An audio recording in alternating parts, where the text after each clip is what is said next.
So good guys on YouTube, here is another fantastic golf lesson today from Simon. Relatively new golfer, been playing golf a couple of years, not plays loads, plays with his family members. Found that he's very good on the driving range, but actually taking it out on the golf course is a very different story. Tried every piece of advice on YouTube to mixed results, and now taking the plunge for his lessons. This is his first ever lesson from Simon. Normally a good score is around the 100 mark, but not for longer. We're going to get that score much lower. So this is an all-round game improvement lesson, but actually we mainly focused on a style of a pitching shot, because I felt the biggest improvement for Simon today was to improve contact and understand the ideas of how a good shot feels. And from that, then we can start to add the power, which is dead easy. So this is Simon here on the before image on the left. Now, little things I see in this, the left-hand grip is too weak, resulting in shots that are leaking off to the right. But we'll fix that another time. That wasn't super important to do today. What we did find before is that we'd use a lot of wrist hinge, a real lot of wrist hinge. And then I'm going to describe it as a flick and lean back type of contact, where the club is trying to flick underneath the ball, scoop under to try and gain height. And we see the weight not really transferring. We see very messy arms through the shot. Simon's just not enjoying watching this at all. But I want to show you guys first before I show you the improvement. So just messy, just not great. Huge variation of shot type. When hit well, I mean, the shots, it's like Phil Mickelson flop shot would be jealous. This ball is going up to space and back with a sand wedge. But that's not realistic. That's not what should be happening with a shot like this. Taking this out on the golf course, the consequences is contact behind the ball would be so common, it's untrue. And that's what Simon's been finding, that contact behind the ball has been a real issue.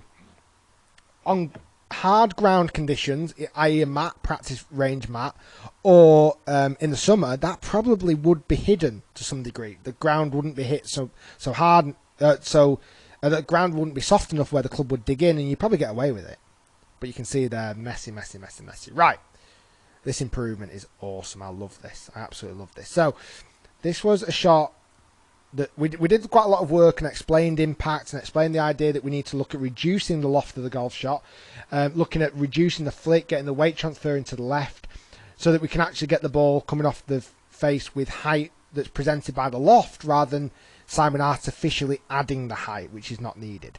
So we've not changed the grip yet. That's going to come down the line. I want to get the other aspects done first. That was more important today.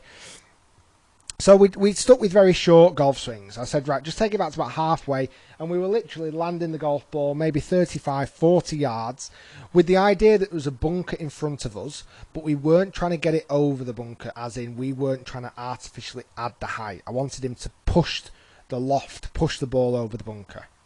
Straight away, we reduced wrist hinge that we had before. We had way too much wrist hinge. We've got way less wrist hinge now. I love this. And just watch, coming into contact, look at that difference. So we did loads of work on pushing the arms forward and not flicking at all. Now this was a very good golf. I was really pleased with this shot. You'll see a little orange tee pop up out the ground here. That was a warning sign for when Simon would get too close to the heel, because this particular shot was an amazing result, and without that little warning sign of the orange tee being hit as well, that was placed on the outside of the golf ball, Simon might have thought he'd hit the greatest shot in the world, but actually that little tee peg just reminded him, actually that's a bit in the heel. So I jumped in and just gave him a feeling.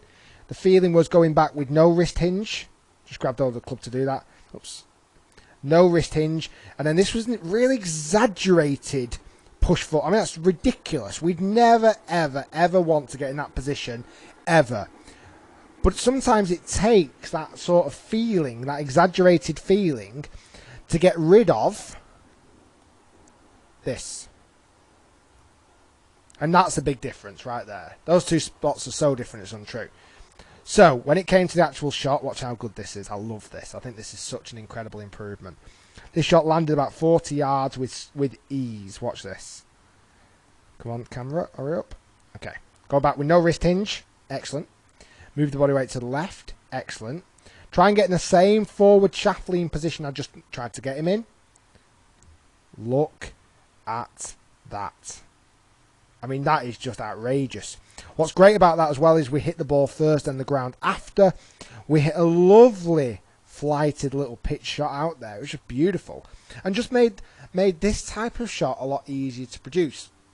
What I was saying to Simon is this will be the same journey we take on with your irons. It's just that we need a bigger swing to do it. But this contact doesn't change. What's nice about doing it with the sand wedge, one, it's an easier club to hit. You can also monitor the height rather than trying to get distance out of it. And look at that difference. I mean, that is just unreal. It really is. That's one of the best improvements I've seen for a long time for someone who's been playing golf like this on the left-hand side, just not very well for a while. So I was harsh on Simon today. I said, you've got to work hard at this. This has got to be repeatable. It's got to be doable. And then once this starts to happen, beating his family members, his uncle and his brother, will become a lot easier to do. So well done today. Great session. I'm dead impressed with what you did. Keep working hard. Guys, if you've enjoyed this video on YouTube, please do click thumbs up. Comment below what do you think about this change. If you ever do want any coaching down here at Quest Golf Academy, either by myself, Rick, or Pete, or James, feel free to jump on the website, which is this link here in the middle. Good work, and I'll catch you soon.